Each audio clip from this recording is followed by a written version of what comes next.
नमस्कार साथियों, agree page के लर्निंग प्लेटफॉर्म पर आपका एक और बार स्वागत है। दोस्तों, कल मैंने आपको डेयरी साइंस पर एक और वीडियो में मैंने आपको दूध के बारे में बताया था। तो आज ये डेयरी साइंस की दूसरी वीडियो होने वाली है। इसमें हम डेयरी साइंस में दुग्ध उत्पाद यानी जो मिल्क प्रोडक्ट्स होते हैं, यहाँ पे मैंने कुछ मिल्क प्रोडक्ट्स को दिखाया हुआ है। आप देख सकते हैं यहाँ पर दही, यहाँ पर हमने घी, दही, पनीर, मक्खन, हाँ, इन सारी चीज़ों को हमने दिखाया है। तो इसको हम आज देखने वाले हैं, इन सारी चीज़ों का यानी दुग्ध उत्पाद के बारे में, कि मिल्क दूध से जो उत्पाद बने होते हैं उनके बारे में, से दही, घी, क्रीम, खीस, खोया, पनीर, ये सारी चीज़ें। तो ये काफ़ी इंपॉर्टेंट है सभी कॉम्पिटिटिव एग्जाम के लिए। FO, agriculture technical officer, agriculture supervisor, UP cadet, CUET में, और इन सारे एग्जाम्स के लिए ये मोस्ट इम्पॉर्टेंट है। तो चलिए इसको हम देख लेते हैं। यहाँ पर सबसे पहले दूध में थोड़ा सा बच गया था कल की वीडियो में, तो उसको हम यहाँ पर पहले कवर करेंगे। पहले मिल्क, टेस्टिंग ऑफ मिल्क, इसमें पहला है COB यानी क्लोट ऑन बॉइलिंग टेस्ट। इसमें क्या होता है, 1 मिनट, इसमें आपका यह परीक्षण दुग्ध में उपस्थित खीस का पता लगाने के लिए करते हैं। कभी कभी जब दुग्ध की अम्लीयता 0.32% हो जाती है तो वह फट जाता है। अच्छा, यहाँ पर जो दूध में जो अम्लीयता है वो 0.32% हो जाता है, तब दूध फट जाता है, और खीस का पता लगाने के लिए दूध में COB टेस्ट किया जाता है। फिर है दूध की अम्लीयता यानी एसिडिटी ऑफ मिल्क, और तीसरा हो जाएगा यहाँ पर, तीसरा नहीं, ए है, तो दूसरा में ए पॉइंट है स्वाभाविक अम्लीयता यानी नेचुरल एसिडिटी। यह CO2, एल्यूमिनियम एवं केसीन आदि के कारण होता है। यहाँ पर जो दूध की प्रोटीन होती है उसे केसीन कहते हैं, आप ध्यान रखेंगे। बी है विकसित अम्लीयता यानी डेवलप्ड एसिडिटी। यह लैक्टोज के फर्मेंटेशन के फलता मिलती है। फर्मेंटेशन मतलब आपका किण्वन होता है, जब लैक्टोज को किण्वित करते हैं तब आपकी डेवलप्ड एसिडिटी मिलती है। फिर यहाँ पे थर्ड नंबर है दुग्ध का अपेक्षित घनत्व, to determine the relative density of milk यानी दूध का अपेक्षित घनत्व ज्ञात करना। इसमें क्या दिया है, हाँ, दूध का अपेक्षित घनत्व जो है लैक्टोमीटर से ज्ञात करते हैं। देखिए, दूध का अपेक्षित घनत्व लैक्टोमीटर से ज्ञात करते हैं और इससे दूध की शुद्धता का पता चलता है। लेकिन जबकि कल मैंने आपको बताया है कि दूध का जो वसा की मात्रा होती है दूध में, वो ब्यूटायरोमीटर से ज्ञात करते हैं। तो ये है। उसके बाद से है दूध का अपेक्षित घनत्व लैक्टोमीटर से, ठीक है। लैक्टोमीटर में 0 से 40 तक ऊपर से नीचे की ओर निशान होते हैं। ताजे दूध में CO2 गैस की उपस्थिति के कारण तुरंत दुग्ध का अपेक्षित घनत्व ज्ञात नहीं कर सकते हैं। गाय भैंस की RD क्रमशः यानी रिलेटिव डेंसिटी, RD मतलब होता है अपेक्षित घनत्व यानी रिलेटिव डेंसिटी। तो गाय भैंस की RD क्रमशः 1.028 और भैंस की हो जाएगी 1.032% होती है। उसके बाद से यहाँ पर फैट यानी फैट की RD जो वसा होता है उसका रिलेटिव डेंसिटी अपन 0.93% होता है। उसके बाद से है शुद्ध दूध में सपरेटा की मिलावट करने से RD बढ़ जाती है। चौथा हो जाएगा अम्लीयता परीक्षण यानी एसिडिटी टेस्ट। इसमें क्या होता है, ताजे दूध में 0.12 से 0.16% तक अम्लीयता होती है। ताजे दूध का pH 6.7 होता है। और फिर वसा परीक्षण यानी फैट टेस्टिंग यहाँ पर दिया गया है। ये देखिए, मैंने आपको ऊपर बताया था ब्यूटायरोमीटर से, तो दूध का वसा परीक्षण ब्यूटायरोमीटर से करते हैं। वसा परीक्षण अपकेंद्रीय बल के सिद्धांत पर कार्य करता है, और यानी सेंट्रीफ्यूगल फोर्स पर। SNF यानी सॉलिड नॉट फैट परीक्षण, SNF इक्वल टू TS-F यानी। उसके बाद से दुग्ध में पानी मिलाने पर SNF कम हो जाता है, और दुग्ध में सपरेटा मिलाने या थोड़ी वसा निकालने पर SNF में वृद्धि हो जाती है। गाय के दूध में पानी मिलाने पर या ज्यादा होने पर SNF 8.5 कम हो जाता है। जबकि भेड़ व बकरी के दूध में लैक्टोज व प्रोटीन की मात्रा अधिक होने पर SNF9 हो जाता है। फिर यहाँ पे घी के बारे में बताया जा रहा है। ये इंपॉर्टेंट है, जो पहली वाली लाइन है, इसमें 99% तक शुद्ध वसा पाई जाती है, या कहीं कहीं 99.9% दिया होता है या 99.5%, तो उसको भी आप ध्यान रखेंगे। फिर है यहाँ पर दुग्ध का वह उत्पाद देखिए जिसमें 99% तक शुद्ध वसा पाई जाती है, उसे घी कहते हैं। यह 20 डिग्री सेल्सियस ताप पर वह अर्ध तरल अवस्था में रहता है। इसमें स्वतंत्र वसा की मात्रा 0.5% होती है एवं पानी की मात्रा 0.5% से कम होती है। इसको बनाने हेतु उपयुक्त ताप 110 से 120 डिग्री सेल्सियस होता है।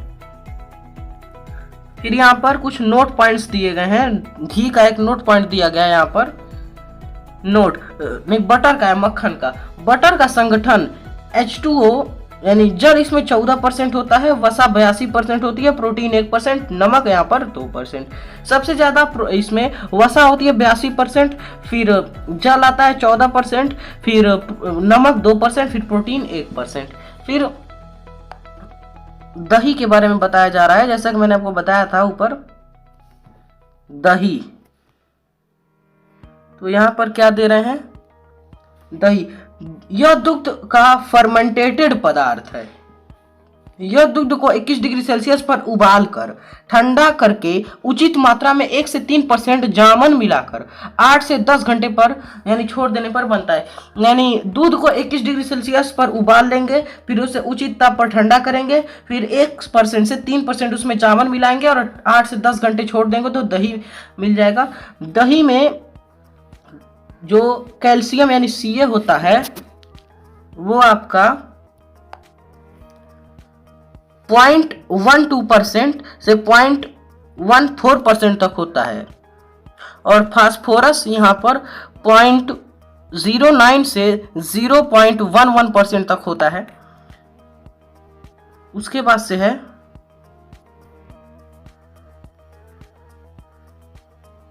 दही में अम्लीयता।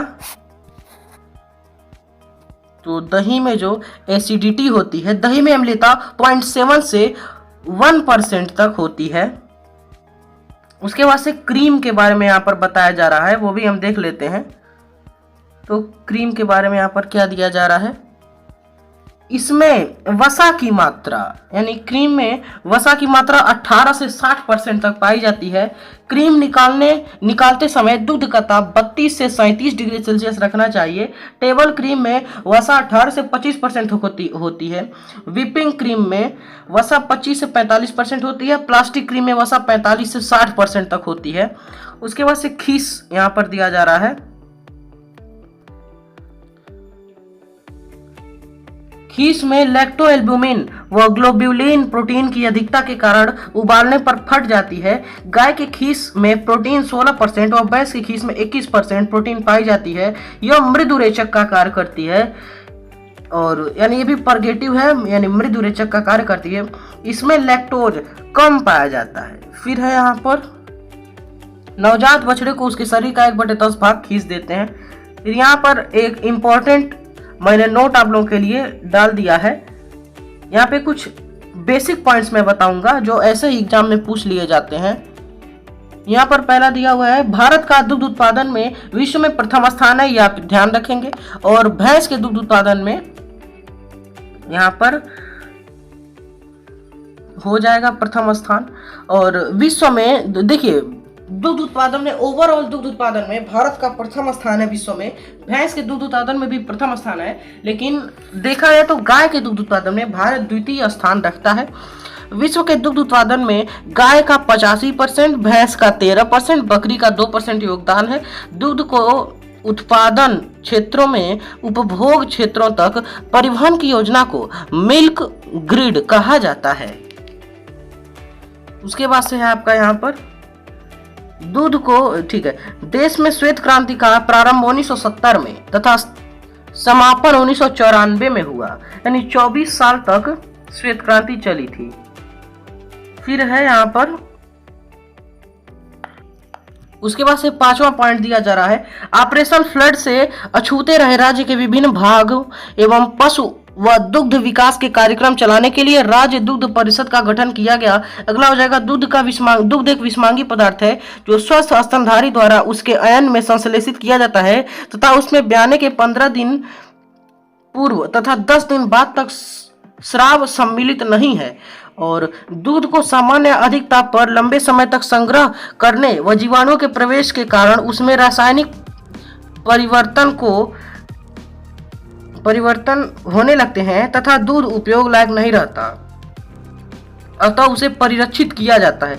फिर है परिरक्षण विधियों में ठंडा करना, गर्म करना या रासायनिक परिरक्षकों का प्रयोग करना प्रमुख है। फिर गर्म करने में पास्तुरीकरण तथा निर्जलीकरण की क्रिया की जाती है और यहाँ ये पास्तुरीकरण और निर्जलीकरण मैंने पिछले वीडियो में आपको बताया था, वो देख लेंगे आप।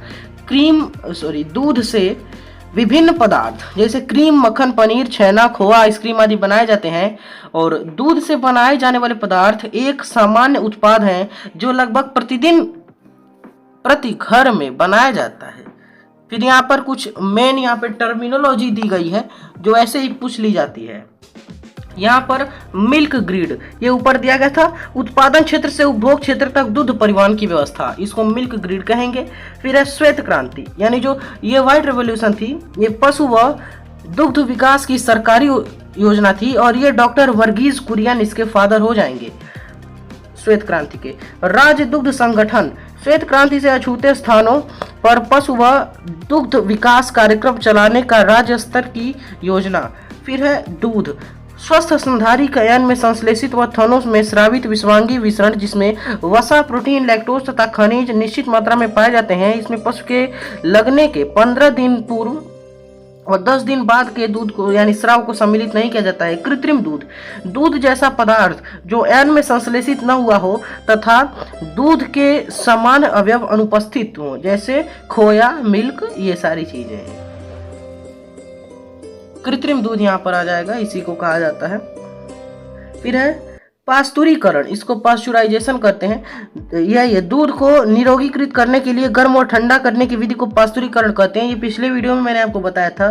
फिर है निर्जलीकरण, निर्जमीकरण, दूध को 108 से 111 डिग्री सेल्सियस पर 30 मिनट तक गर्म करने की क्रिया को जीवाणु हनन या निर्जलीकरण कहते हैं। समांगीकरण, दूध में वसा गुलिकाओं को तोड़कर छोटा करने की क्रिया को समांगीकरण कहते हैं। क्रीम, दूध का उच्च वसा युक्त भाग क्रीम कहलाता है।